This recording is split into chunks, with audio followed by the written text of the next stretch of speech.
Bueno, continuamos con la clase 7. En esta oportunidad vamos a ver los dos procesos que restan, que son convección y radiación, para luego dar comienzo al módulo 8, que tiene que ver con transferencia de masa.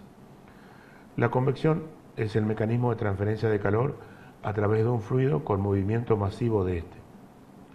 En la convección existe movimiento del fluido a nivel macroscópico, mientras que en la conducción existe movimiento a nivel microscópico, atómico molecular, pero no a nivel macroscópico, entendiendo como nivel macroscópico el movimiento de volúmenes relativamente grandes del fluido.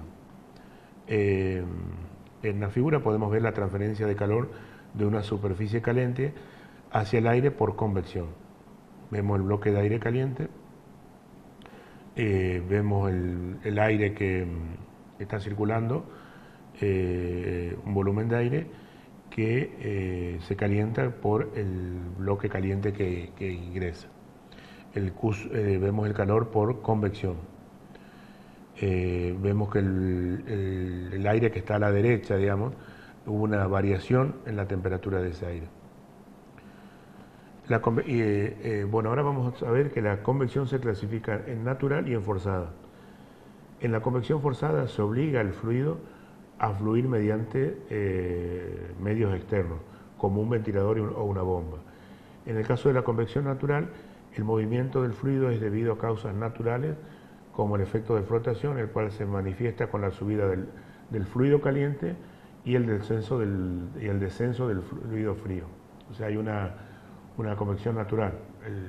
El aire caliente sube y el aire frío baja.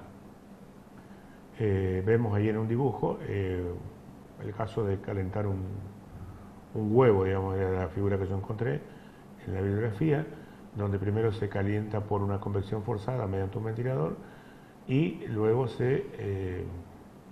un enfriamiento. Lo vemos que se enfría mediante una convección natural, o sea, el calor va a subir y el frío va a bajar. La convección forzada se clasifica a su vez en externa y en interna, dependiendo de si el flujo del fluido es interno o externo. El flujo de un fluido se clasifica como interno o externo dependiendo de si la fuerza al fluido al fluir por un canal confinado o por una superficie abierta. El flujo de un fluido no limitado por una superficie, por una placa, por un alambre exterior de un tubo, es flujo externo. El flujo por un tubo o ducto es flujo interno si ese fluido está limitado por completo por superficies sólidas. El flujo de líquidos en un tubo se conoce como flujo en canal abierto si ese tubo está parcialmente lleno con líquido y si tiene una superficie libre. La velocidad de transferencia de calor a través de un fluido es mucho mayor por convección que por conducción. Cuanto mayor es la velocidad del fluido, mayor es la velocidad de transferencia del calor. La transferencia de calor por convección depende de las propiedades del fluido, de la superficie de contacto con el fluido y del tipo de flujo. Entre las propiedades del fluido se encuentran la viscosidad dinámica M, la conductividad térmica K y la densidad R. También se puede considerar la viscosidad cinemática N, puesto que N es igual a M sobre R, M que es velocidad dinámica sobre la densidad. Entre las propiedades de la superficie que intervienen en la convección están la geometría y la aspereza. El tipo de flujo también influye, que si es laminar o turbulento, también, en la transferencia de calor por convección. Vamos a ver más adelante una serie de números que van a determinar, uno de ellos, un número que es denominado el número de Reynolds, va a determinar en el caso que sea un flujo laminar o un flujo turbulento. En cualquier caso, la velocidad de transferencia de calor por convección siempre es proporcional a la diferencia de temperatura entre la superficie y el fluido.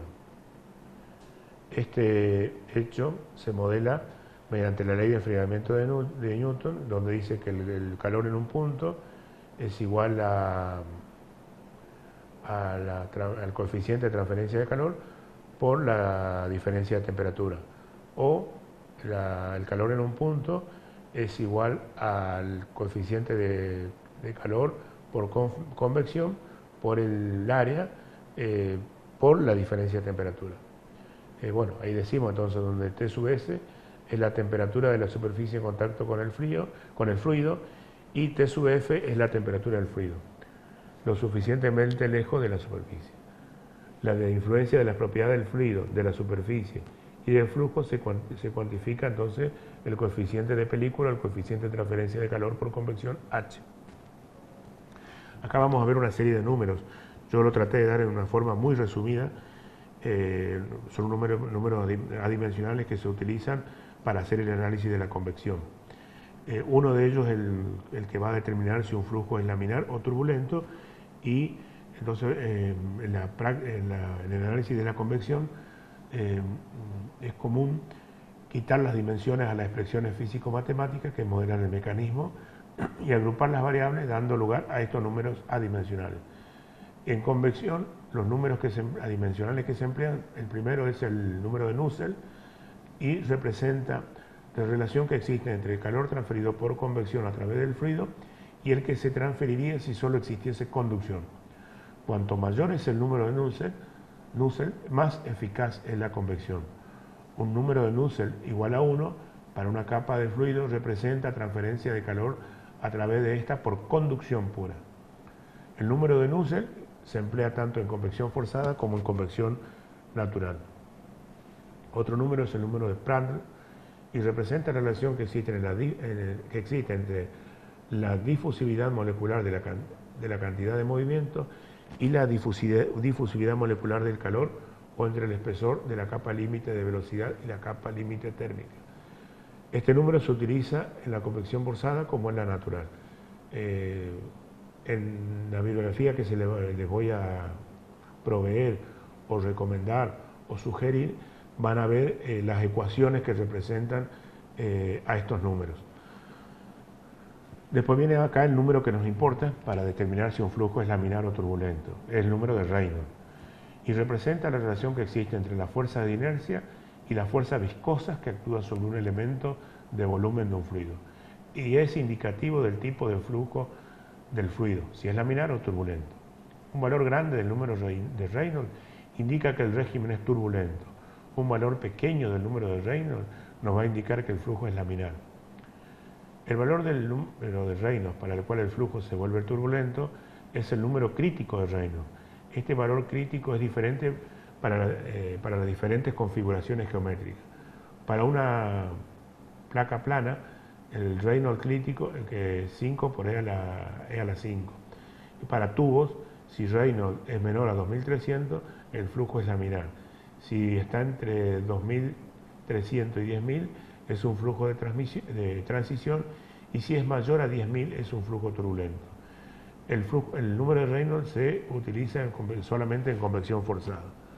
Después vemos otros dos números que son el número de Grashof y el número de Rayleigh, y el número de Grashof representa la relación que existe entre la fuerza de empuje y las fuerzas viscosas que actúan sobre el fluido. Es un indicativo del régimen de flujo en convección natural equivalente al número de Reynolds en convección forzada. Este número se utiliza únicamente en convección natural.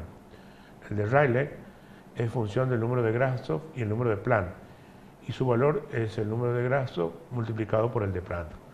Este número se utiliza únicamente en convección natural.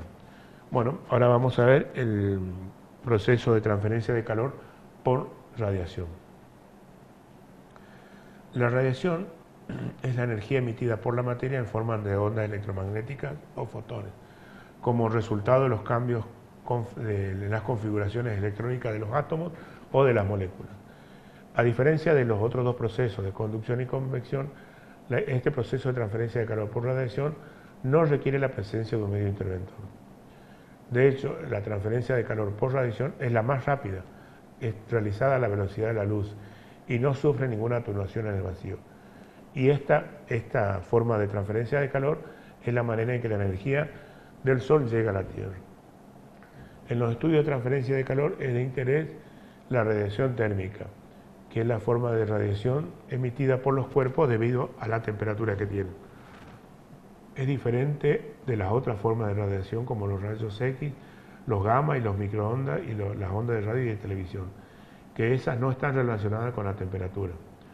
Todos los cuerpos a una temperatura que estén por encima del cero absoluto emiten radiación térmica. La radiación es un fenómeno volumétrico y todos los sólidos, líquidos y gases emiten, absorben o transmiten radiación en diferentes grados.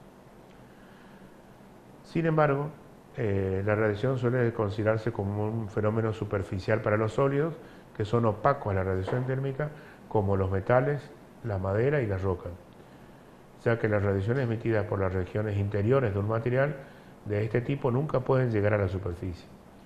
Y la radiación incidente sobre esos cuerpos solo puede absorberse a unas cuantas micras adentro de dicho sólido.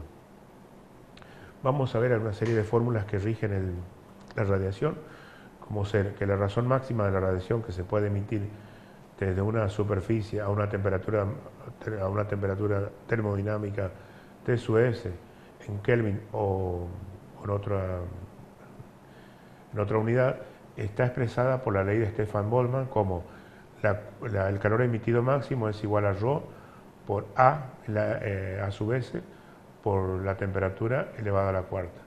Eso nos va a dar en vatios, donde ρ es la constante de Stefan Boltzmann y bueno, ahí podemos ver el valor de la misma en las unidades que consideremos, si lo consideramos en Kelvin o en Rankine. En la unidad de temperatura que utilicemos tiene el valor de 5,67 por 10 a la octava o de 0,11714 por 10 a la menos 8, perdón, no es a la octava, es a la menos 8. La superficie idealizada que emite radiación a esta razón máxima se denomina cuerpo negro y la radiación emitida por este es la radiación del cuerpo negro. La radiación emitida por todas las superficies reales siempre es menor que la emitida por el cuerpo ideal o negro o denominado cuerpo negro y se expresa como la Q emitida igual a epsilon por ρ por A sub S por T a la cuarta en vatios y donde epsilon es la emisividad de la superficie. En la figura vemos la radiación del cuerpo negro que representa la cantidad máxima de radiación que puede ser emitida desde una superficie a una temperatura específica. Bueno, con esto doy por terminada la clase correspondiente a la unidad 7, que fue subdividida en dos clases. En la próxima clase vamos a ver en la unidad 8, que es transferencia de masa. Muchísimas gracias y bueno, continuamos en la próxima clase.